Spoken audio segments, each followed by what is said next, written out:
This is the Gen Y Leaders Podcast.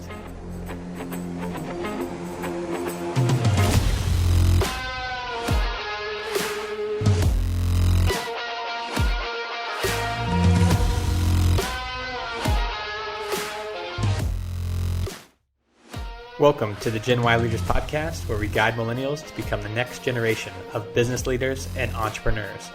I'm your host, Eric Huey, and multiple times a month we bring you interviews from high-performing millennials who are challenging perceptions and changing expectations of our generation. Our mission is to help you overcome fear, take action, and go confidently in the direction of your dreams. It's time to start preparing now, mainly because 10,000 baby boomers are retiring every day, which will create a vacuum of career opportunities that you've been waiting for. Will you be ready?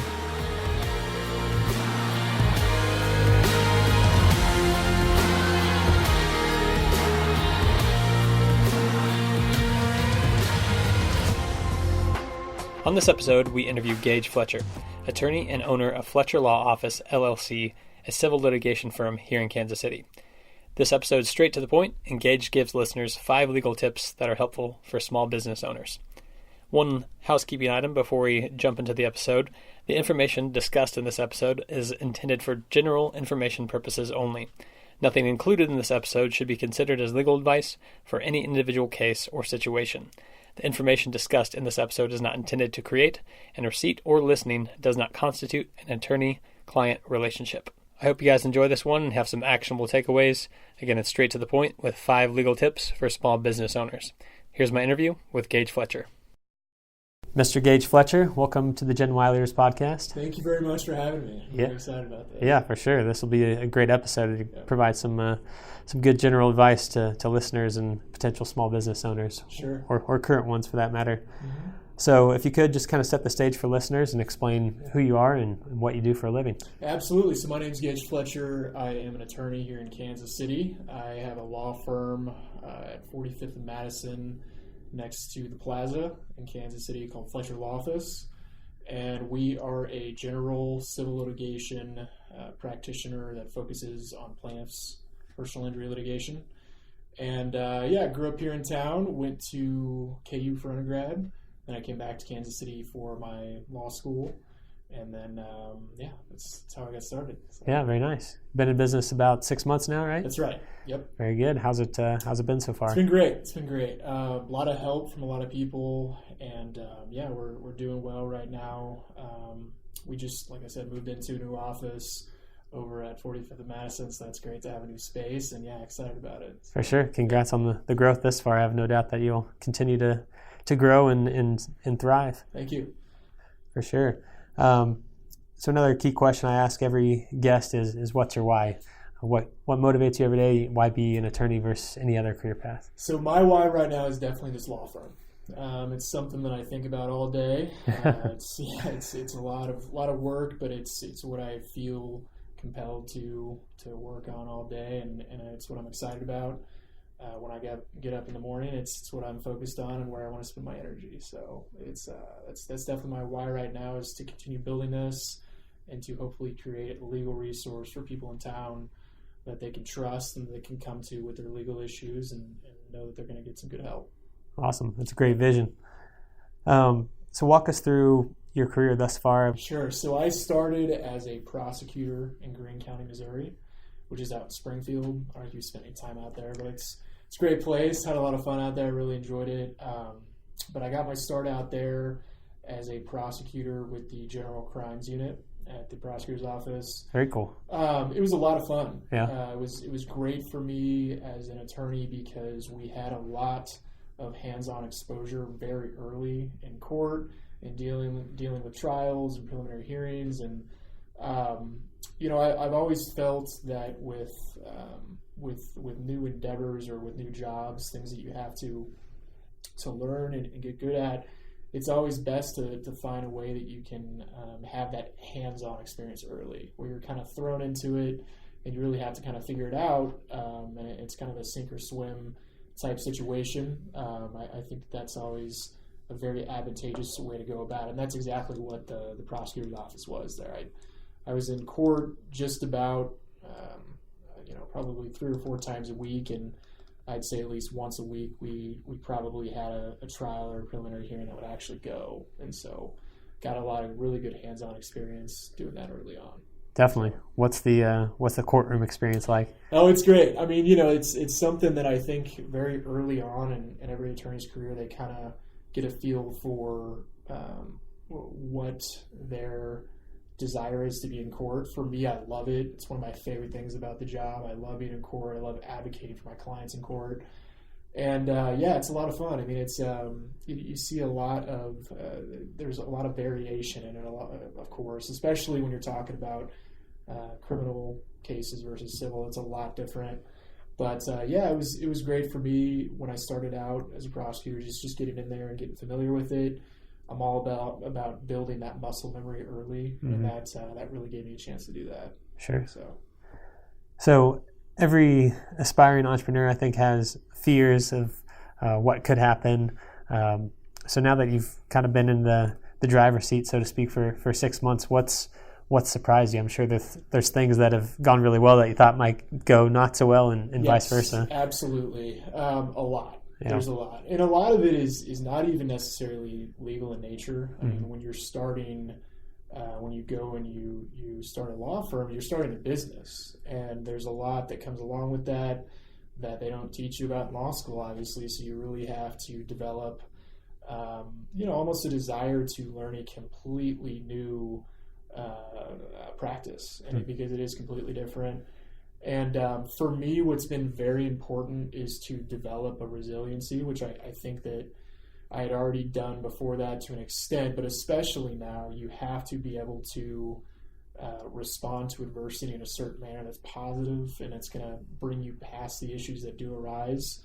And so, there's been a lot that's come up, but it's been something where anytime that happens, I really see that as an opportunity to go, okay, guys, this is something that is a challenge, but we can overcome, and it's going to make us stronger in the long run. Mm-hmm.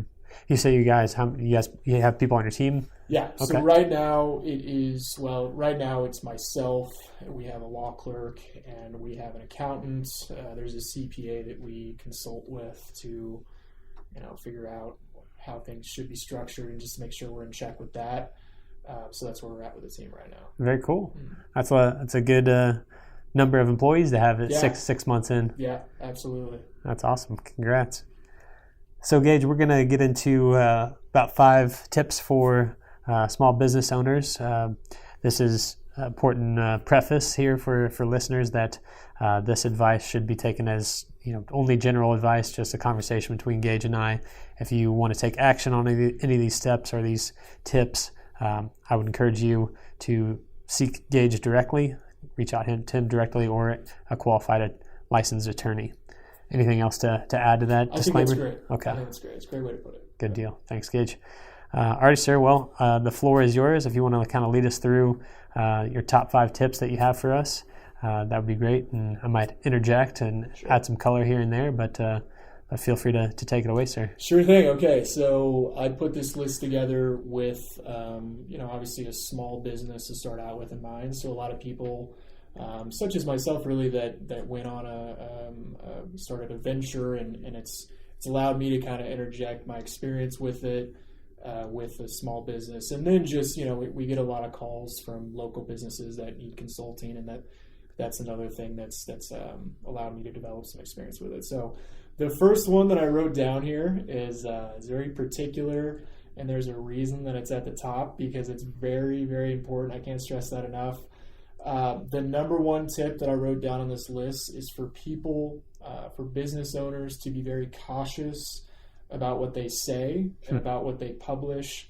In particular, for mediums such as their website, people need to be very careful about what they have on their website, about what they post on their social media.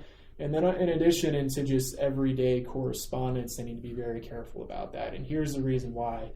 What we see a lot is people who will put something on their website, or they will make reference to something on social media, and they'll affirm something about their business, or they will say something about their business, something about the way that it's run, or something that they do. And any of that stuff is always susceptible to being used as evidence later on. So let's say that you got something about your business that's on your website, and heaven forbid you become involved in litigation later on. There's a potential that the things that are on your website that talk about your business, that reference some of your practices, could come into evidence in any sort of subsequent litigation. Now, there's a lot of exceptions to that. It's more complicated than just anything on your website can be used against you, but if you can go into it with that mindset, that's best practice, in my opinion. Very, very good tip. I think that applies to marketing as well, because in the modern area of marketing and communication, especially web copy and whatnot, it's kind of this mentality that less is more. Why use 10 words when you can use 7? So I think that argument also applies to a general marketing concept too. So I'm glad that's the first one. I think that works across the board, not just legal advice as well. Right, absolutely. And then just one other thing about that, and this is kind of getting into the weeds a little bit, but the idea is, so there's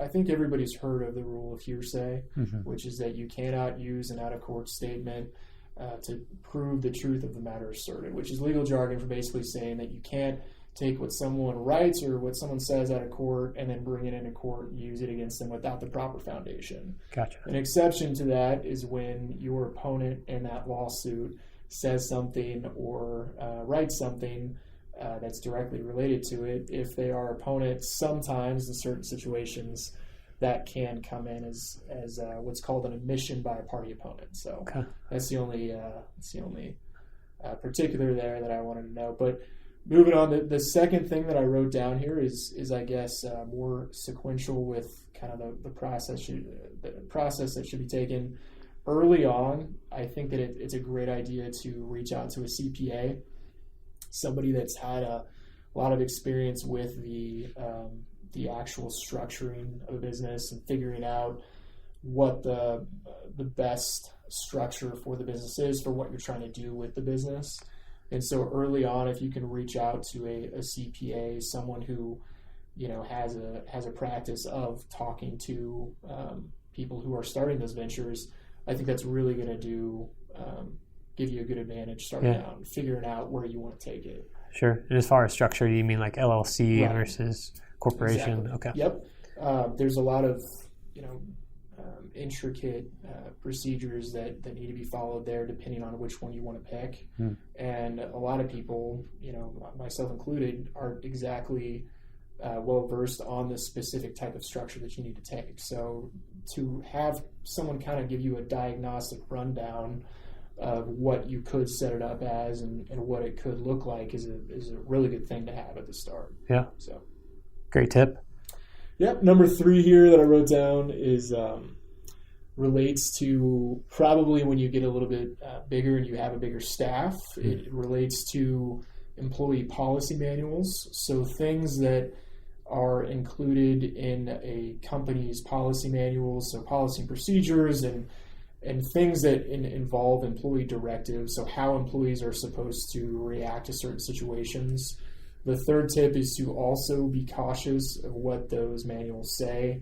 A lot of companies get into a habit of wanting to almost over-prescribe measures to be taken in certain scenarios. So, a lot of companies will want their handbook or their employee manual to look like the most just the best case scenario in terms of safety. Right. So you take all the measures in every scenario, no matter what, try to be as safe as possible, as safe as humanly possible. And ultimately, later on, that can be used against you again if that is discoverable and if it's obtained through litigation.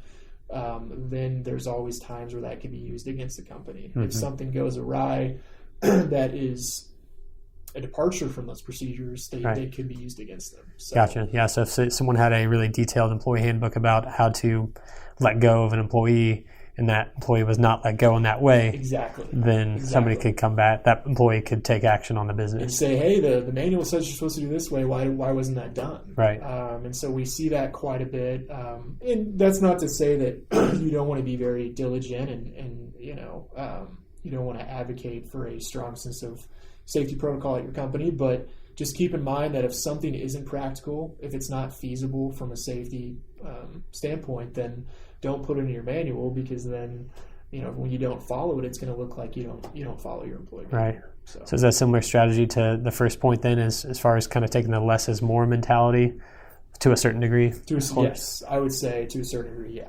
absolutely. Just be very cautious about your internal documents and the things that you keep on, your internal server, just things that reference the nature of your business and the things that you do and the things that you direct your employees to do, for sure. Makes sense. Number 4 here on the list is relates to NDAs, non-disclosure agreements. These can be very important for people, especially when you're talking about someone who has a unique idea or who is dealing with confidential information. You want to make sure that you're not disclosing that in the wrong manner, and you want to make sure that someone who you're interacting with, who's exposed to those materials or that information, realizes that is not to be released to anyone else. Right. So, this happens a lot, especially with entrepreneurs. You're constantly talking to other people, and even when you get to the later stages of your venture, you are reaching out to other people to talk about your business and the nature of what you're trying to do. NDAs can be a very great tool to make sure that you've covered yourself for the release of any information that should not be released. Right. That makes sense. So if someone has a intellectual property, whether it be like a physical product or software that they're starting, it kind of covers their behind. Yes. Yeah. So that no one can go take the idea. NDAs can cover them. When you get into the realm of intellectual property, it's a little bit, it's obviously going to be a complicated process to ensure that is a good protection. But yes, an NDA will serve as somewhat of a shield for you, just to make sure that stuff doesn't get out in an improper manner. What's the approach on this one versus some of the other points that we had as far as less is more? I mean, with the NDA, do you want to be over cautious and include more than you need to kind of protect your idea, or what's the stance? I would say with an NDA, you want to focus. I guess it wouldn't be so much of a concern of the breadth of it or how specific you want to. You really want to focus on the manner at which the information is exchanged. So with an NDA, when I think about it, in terms of the companies that I've worked with and thought about with stuff like this.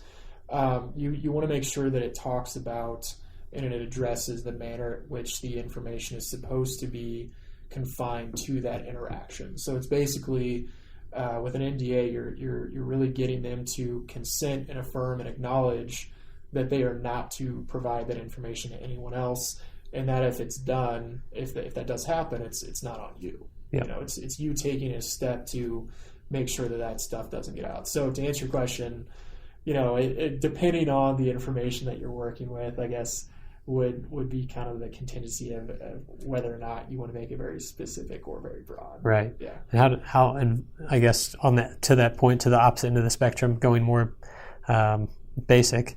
I mean, can an NDA be as basic as like a one-sheeter, just saying we're going to talk about this today at such and such date and time? You're not to talk about this outside of this room or outside of this meeting, and then signature? Or I mean, can that be enough to hold up? Or again, it would depend on the nature of the business, but I can almost be certain here that there are some one-page NDAs out there somewhere, absolutely, that are fine, and there's nothing wrong with them. But when you get into some more complicated and complex business ventures, there's obviously going to be some that want to cover terms that are very specific, to say, just to clearly indicate that whoever affirms that NDA had knowledge of what was on the page, and what was on the page was the thing that they were attempting to protect. That makes sense. Yeah. So in short, something's better than nothing when it comes to NDA. Yeah, absolutely. NDA is a great tool, and I think that it's definitely something you can use to cover yourself. Awesome. Number 5 here, the fifth thing on this list that I wrote down is really kind of gets to the heart of legal representation and really just what you want to try and do with your small business if you do need legal representation. when you have a small business, there are going to be times where a legal issue arises. I think that just about anybody who's done something like this, at some point, something's going to happen where maybe you don't need to hire a lawyer, but that you do need to call someone and just make sure that it's correct, that everything's straight, moving forward in the correct manner.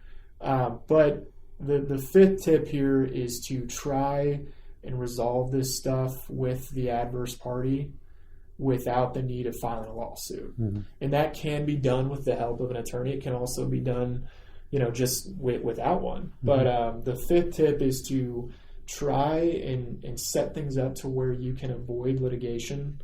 That can be done just by, having a good relationship with the other party. But litigation is a very intensive, oftentimes arduous, long process, and it can take years, and it can be a big impediment on growth, and you're constantly having to bounce around for depositions and responding to discovery. And some people, when they say, hey, let's go, take it to this other company that's messing with us, they don't understand what that entails. Right. And so if you can try and work that stuff out and not have to get an attorney to file a lawsuit, a lot of times that's going to be better for you.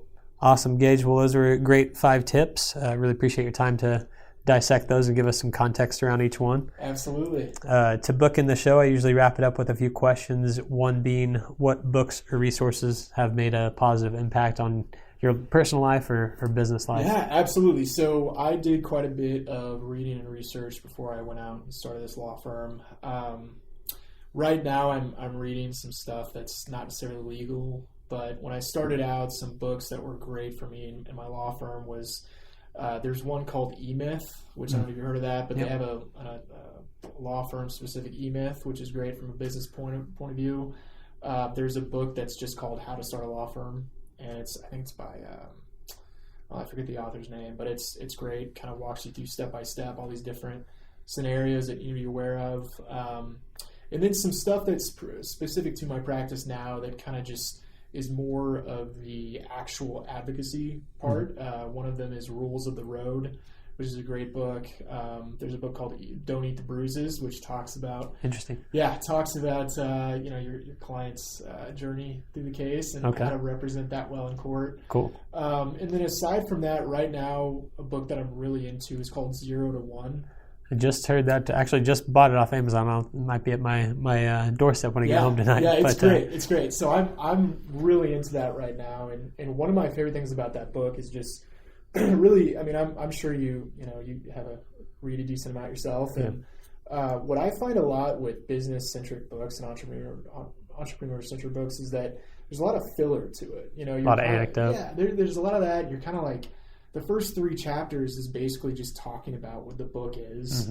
This book, 0 to 1, right away, gets right down to it. And one thing I was just telling my friend, because I was telling him about this book, I was just saying how, like, every page is this, you find something on every page. Yeah. And this guy, Peter Thiel, has really done a great job of condensing his thoughts down into this really well boiled down products. You know, you just about every time I pick it up, I find something that I want to take notes on. It's really good. So I think you'll like that one.